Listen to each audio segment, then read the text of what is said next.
सोरबा ट्राइबेला गावनि हाखौहाय नन ट्राइबेलफोरनो जुदि फानोब्ला बे फानग्रा ट्राइबेला बोसोरसे जेल जायो ओमफ्राय लोगोसे 1000 थाखा बे जरिमाना होनांगौ।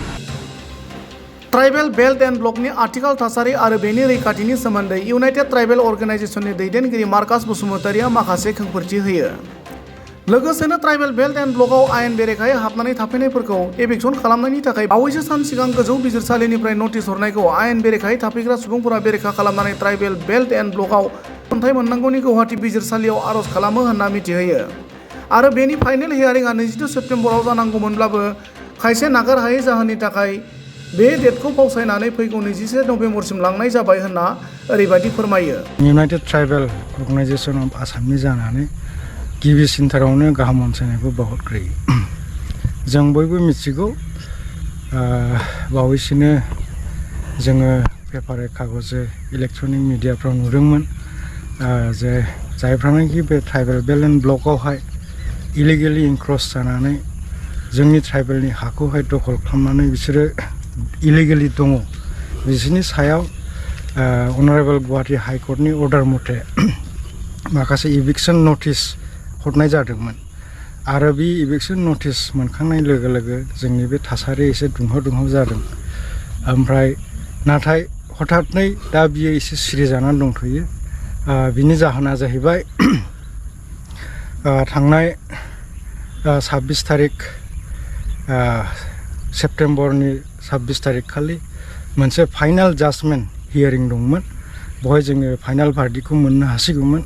नाथाय बे दिनखालि सुप्रिम कर्टनिफ्राय माखासे उकिलफोर फैदोंमोन। माखासे माने इम्पर्टेन्स केस थानायखाय बिसोरनि केस माबानायावनो बे हाइकर्टआ सानसे सम लादों आरो बेयावनो जोंनि बे केसा फाइनाल भार्डिक्टखौ माने जोंनि हियारिंखौ लानो हानाय जायाखै। आरो दा बेखौनो नेक्स्ट अनारेबल गुवाहाटी हाइकर्टआ 21 नभेम्बरावहाय डेट लाफिनदों। जों आसा खालामो बे समावहाय माने बे फाइनाल भार्डिक्टखौ जोङो मोनगोन। दा खोथा जाहैबाय सिरि जानायनि खारना माने बयबो मिथिखायो हाजार सिखाव जा डाकाइट जा जायखिजाया जेसेबां अपराधियानो जा बयहाबो मोनसे लिगेल प्रसेस नांनायनि मोनसे बे जोंनि भारतीय कनस्टिटिउसनावहाय आइन मथे बिसोरो मोनसे माने अबजेक्सन बा गावखौहाय बेदोषि दिन्थिनायनि मोनसे प्रसेसा दङ। दा बे हिसाबै जायफ्रानाखि इलिगेल इनक्रसारफोर बे जोंनि हायाव ट्राइबेल बेल्टनि हायावहाय इलिगेलि दंगासिनो दं बिसोर इलिगेलखा नाथाय अब्लाबो बिसोरहाबो मोनसे लामा दं। बे हाइकर्टनावहाय माने बे जे इभिक्सननि सायावहाय बिथांमोना माने गावसोरनि मोनथाय बा माबा मोनसे बिनिफ्राय माबोरै बारग'नो हानो बिनि लामाखौ बिसोर नायनानै माने माखासे केसफोरखौ बिसोरो होथेदों आरो नैबावनो एसे प्रसेसा गोलाव जादों। नाथाय आं दिनै नोंथांनि चेनेलनि दारै बेखौनो जोंनि बे रायजो राजाफोरनो मोनसे मेसेजखौ होनो गोसो बिसोरो जुदिबा केसखौ होथेदोंबाबो बे जोंनि फेभरावनो दङ।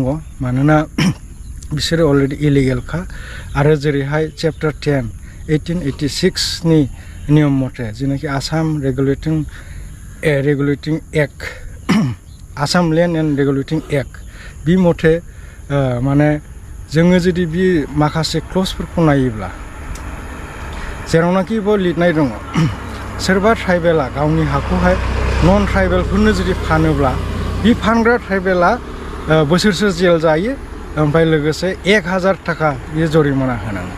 ओमफ्राय जाय नन ट्राइबेल मानसिया बे हाखौहाय बायनानै लायो बे थाखाखौबो बियो मोनफिना।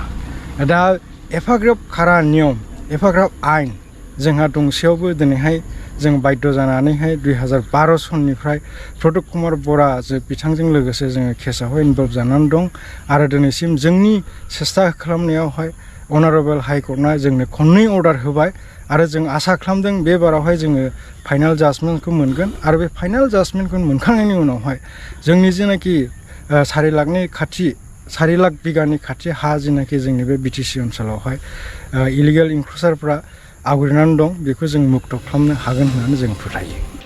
लोगोसेनो बावैसो सान सिगां चिरां जिल्लानि सिङाव थानाय लावख्रिगुरि गामिनि बर' सुबुंफोरखौ एभिक्सन खालामनायखौ दुखु मोननाय फोरमायनानै ट्राइबेलफोरा हाग्रा ओनसोलनि हायाव थानो मोन्थायनि सोमोन्दै बुङो आरो आथिखाल खुंथाय गोहोआव थानाय सोरखारनि सायावनो ट्राइबेलफोरखौ होखारनाया बांसिन जादों होननानै ओरैबायदि फोरमायो।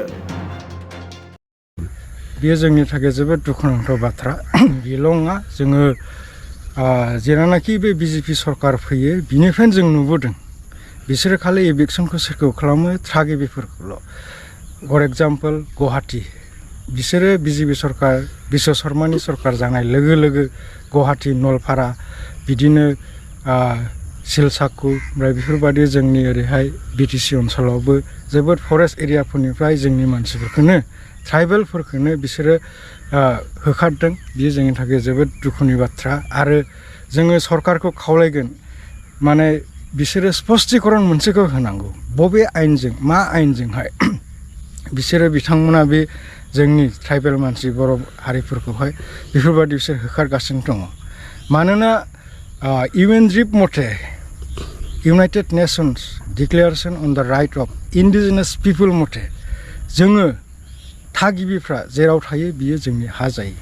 आरो जों थानाय हाखौहाय जुदि सरकारनो माबा मोनसे बिसेस खारननि थाखाय नांथारगौब्ला बिसोरो मा खालामनांगौ, सनमान सहकारे बे थागिबिफोरखौहाय मोनसे जायगायाव सेटेल होखांनानैसो बे हाखौ बिथांमोना इउटिलाइज खालामनो हायो।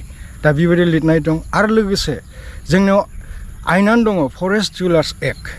According to forest dwellers act 2006 मथे जाय जोंनि बे थागिबिफोर ट्राइबेल मानसिफ्रा 2005 सननि 13 डिसेम्बरसिमहालागै जायहा जेराव फरेस्टनि हायाव दंमोन बिसोरो बे हाखौहाय थानो मोन्थाय दङ आरो मोनो।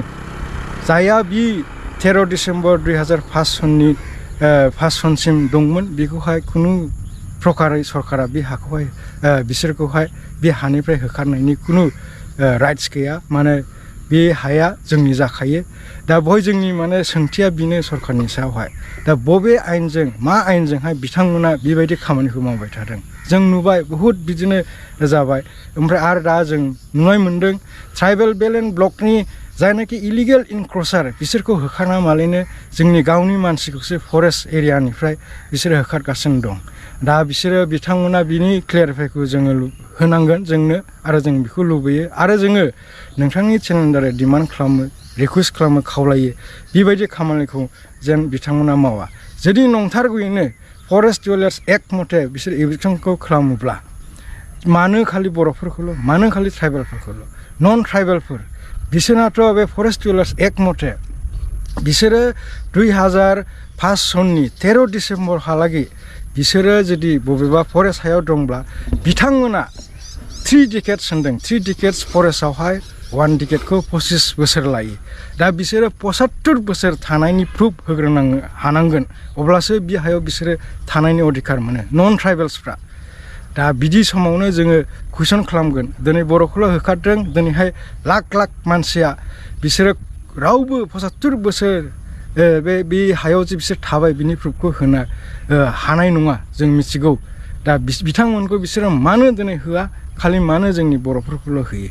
दा बे जोंनि थाखाय कुइसन। ओमफ्राय जोंनि आरोबाव गुरैयै जोङो खावलायो आरो डिमान्ड खालामो बिदि खामानि मावनायखौ बन्द' खालामनांगौ।